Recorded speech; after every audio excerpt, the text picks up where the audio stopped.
Gujarat's #1 engineering university, Sankal Chand Patel University, 9642706257.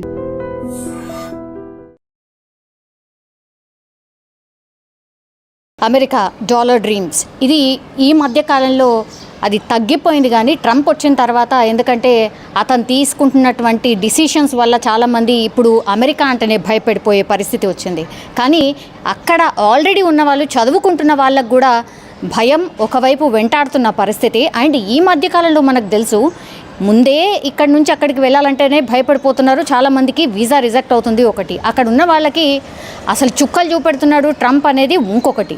ఇంకోవైపు ఏమో మన తెలుగు రాష్ట్రాలకు సంబంధించిన విద్యార్థులు ఏదో ఒక ఇన్సిడెంట్లో ఏదో ఒకలాగా చనిపోతున్నటువంటి వార్తలు చాలా వరకు ఈ మధ్య కాలంలోనే పెరిగిపోయాయని కూడా చెప్పొచ్చు. ఎందుకంటే తల్లిదండ్రులు ఒకవైపు ఏమో ప్యానిక్ అవుతున్నారు వాళ్ళ ఫ్యూచర్ ఎట్లా ఏంటి అనేది, ఇంకోవైపు ఏమో అటేమో కార్లల్లో అంటే ఎట్లా చనిపోతున్నారో కూడా అర్థం కాకుండానే చనిపోతున్నారు. కొంతమంది ఏమో విహారయాత్రలకని పోయి వాళ్ళు చనిపోతున్నారు, లేదంటే ఆత్మహత్యలు చేసుకుంటున్నారు, లేదంటే ఇంకోటి ఈ యాక్సిడెంట్ల వల్ల చనిపోతున్నారు.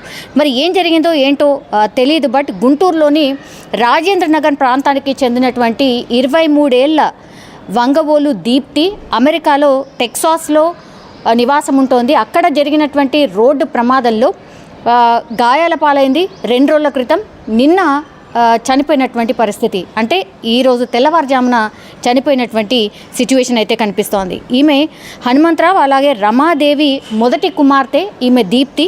సో ఈయన కేవలం చిరు వ్యాపారి, అట్లాగే భార్య ఇంట్లోనే ఉంటుంది, అంటే గృహిణి. సో పెద్ద కూతురు దీప్తి 10వ తరగతి అట్లాగే ఇంటర్ అండ్ ఇంజనీరింగ్లో టాపర్గా నిలిచింది. అందుకని ఇంత బాగా చదువుతుంది నా కూతురు కాబట్టి ఇక్కడ కాదు అమెరికాకి వెళ్ళి ఎంత అప్పైనా సరే ఎన్ని డబ్బులు ఖర్చైనా సరే నా బిడ్డ అమెరికాలోనే చదువుకోవాలనుకున్నాడు. ఉన్న ఆస్తిని అమ్మి దీప్తిని అమెరికాకి సెండ్ చేసిన పరిస్థితి. ఇంకో నెల రోజులు మాత్రమే ఉంది ఆమె కోర్సు పూర్తవ్వడానికి. అంతలోనే ఇట్లాంటి విషాదకరమైనటువంటి వార్త విన్నటువంటి తల్లిదండ్రులు కన్నీరు మున్నీరుగా విలిపించడమే కాదు, అసలు గుండెల విసేలా రోధిస్తున్న సిచ్యువేషన్ అయితే కనిపిస్తోంది. అటు టాపర్గా ఉన్నటువంటి దీప్తి చాలా బాగా చదువుకుంటోంది, అట్లాగే ఇంకొక 2-3 నెలల్లో ఆమె జాబ్ కూడా కొడుతుంది. స్టడీస్ అయిపోయిన తర్వాత గుంటూరుకి వస్తానని చెప్పినటువంటి దీప్తి ఇప్పుడు తిరిగి రాని లోకాలకైతే వెళ్ళిపోయిన సిచ్యువేషన్. నెల రోజుల్లో ఆమె కోర్సు పూర్తయిపోయిన తర్వాత ఒకసారి ఇంటికి వచ్చి వెళ్ళి ఆ తర్వాత జాబ్లో జాయిన్ అయిదాము అనుకున్నటువంటి సిచ్యువేషన్లో ఇప్పుడు చనిపోయినటువంటి పరిస్థితి అయితే కనిపిస్తోంది. సో 12న ఫ్రెండ్స్ స్నిగ్ధతో కలిసి రోడ్డుపై నడుచుకుంటూ వెళ్తోంది దీప్తి. సో వేగంగా వచ్చినటువంటి కార్ ఏదైతే ఉందో వీళ్ళిద్దరిని కూడా ఢీకొట్టిన పరిస్థితి. అయితే దీప్తి తలకు ఆ టైంలో తీవ్రంగా గాయాలయ్యాయి, అలాగే వాళ్ళ ఫ్రెండ్కి కూడా గాయాలైన పరిస్థితి.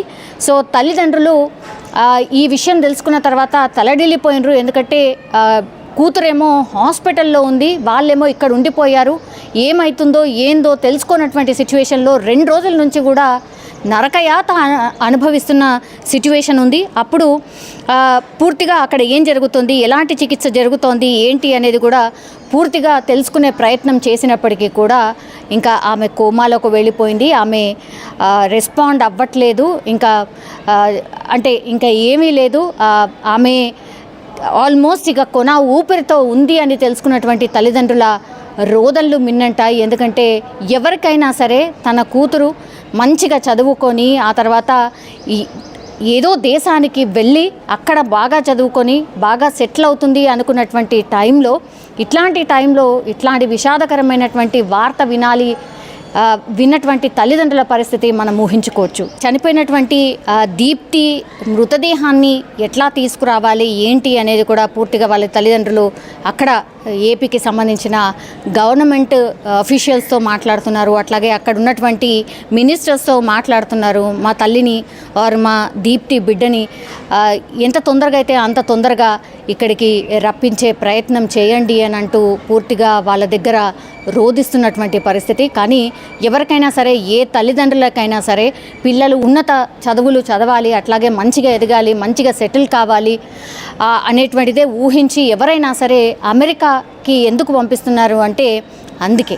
సో తీరా చూస్తే ఇప్పుడు కొన్ని ఇన్సిడెంట్స్లో పాపం తల్లిదండ్రులు అటు వాళ్ళ దగ్గరికని పోలేరు.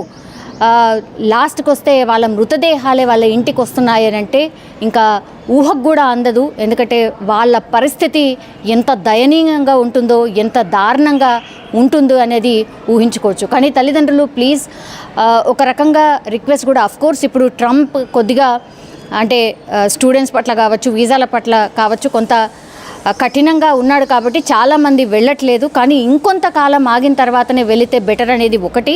ఆ తర్వాత అక్కడ ఉన్న వాళ్ళు కూడా ఇట్లాంటి ఇన్సిడెంట్స్ విన్నప్పుడు ప్యానిక్ కాకుండా కొంత మంచిగా మాట్లాడే ప్రయత్నం చేయండి. సరే ఇది కావాలని చేసింది కాదు, యాక్సిడెంటల్గా ఏదో కార్ వచ్చి వాళ్ళు నడుచుకుంటూ వెళ్తున్న వాళ్ళని హిట్ కొట్టడం, ఆ తర్వాత పాపం గాయాల పాలవడం, చనిపోవడం, ఇవి అనుకోనటువంటి ఘటనలు. అయినా సరే ఇట్లాంటి ఇన్సిడెంట్ విన్నప్పుడైనా చూసినప్పుడైనా ఇక్కడున్న వాళ్ళు పేరెంట్స్ చాలా ఆందోళనకు గురవుతూ ఉంటారు. ఇక్కడ కూడా అదే సిచ్యువేషన్ చాలామంది పేరెంట్స్ కూడా ఎదురవుతుంది. కాబట్టి కొంత మోటివేట్ చేసే ప్రయత్నం చేయండి, వాళ్ళకి జాగ్రత్తగా ఉండమని చెప్పే ప్రయత్నం చేయండి. ఇట్లాంటివి మాత్రమే మనం చేయగలం, అంతకంటే ఇంకా ఏం చేయలేనటువంటి సిచ్యువేషన్ అయితే ఉంది. కానీ నిజంగానే దీప్తి పాపం వాళ్ళ పేరెంట్స్ బాధనైతే వర్ణనాతీతం.